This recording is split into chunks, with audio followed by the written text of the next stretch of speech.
Alright, what's up po sa inyo dyan? By the way, nandito po tayo ngayon sa ABS-CBN para suportahan po ang tropa, si Kimo Gumatay. Ngayon mga idol, as per Boss MG, ay nagkausap na nga silang privado ni Lodi Mark Tingris, no? Kung saan, bukas po, nagkausap na sila 1 hour sa through phone, Viber yata, no? But bukas po, formally magkikita na sila in private. So, yun po ay upon the request of Lodi Mark Tingris. Ngayon mga kaibigan, it seems like magmamaterialize talaga itong Mark Tingris versus Bagyong Rendon.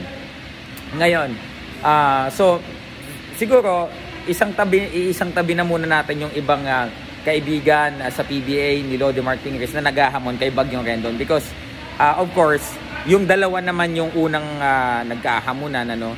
Ibigay natin sa kanila tong moment na to. Wag po nating agawin yung spotlight. Although we understand because talagang, di ba, malalapit kayo sa isa't isa. Medyo yung iba napipikon, sineseryoso nila or talagang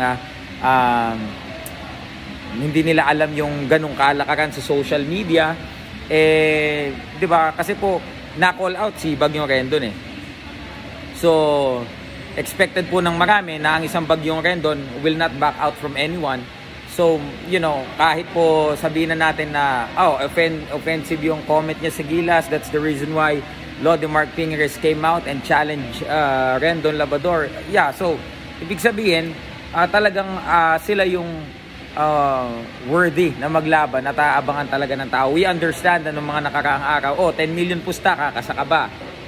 Against itong si isang Lodi din, no? Nare-respeto din natin yan si Jerwin Gaco, no? But again mga kaibigan, sa BOTY management kay Boss MG, kay Boss Rendon, sa kanila po kikita po ba yung event, di ba? Ito po bang gagawin nila, may patutunguhan ba? Because kung wala din namang business aspect ito, bakit pa ipagpapatuloy? Diba, wag po tayo magpaka-hypocrite. No, this is for bragging rights. Hindi po ganun eh. So, first of all, kung ito'y matutuloy, magbe-benefit ba ang karamihan? Sasaya ba? Makakapagbigay ba ng entertainment? At the same time, of course, diba, wag tayo magpaka-hypocrite. We will be doing this for money. Lahat naman tayo gumagawa, nag-hustle tayo for us to earn money. Itong hype na to hindi lang to hype lang eh. Trending po ito. Mapamundo ng mga vloggers, mundo ng boxing, mundo ng basketball, mundo ng ibang sports, pati yung mga mainstream media ini-report na, pati yung mga malalaking dyaryo ibinalita na po ito. So, abangan na po natin ito.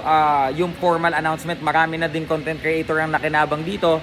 So, bukas po, just to let you know, no, tuloy na po ang meeting ni Boss MG at ni Lodi Mark Tingris. And then hoping na mag-materialize ito at sama-sama po tayo mag-enjoy sa gaganaping 1v1 na ito, no?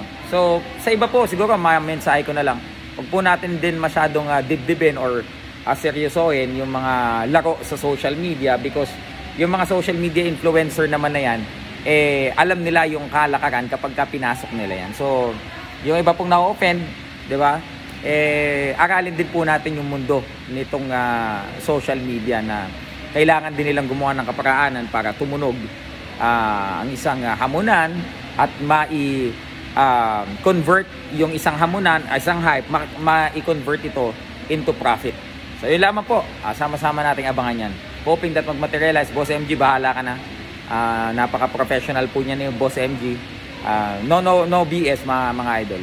So Boss MG, kahit ano yung image niya sa YouTube, pag nakita nyo or nakasama siya personal, napaka-bait, napaka-professional na tao, even Boss Rendon. So, let's get it.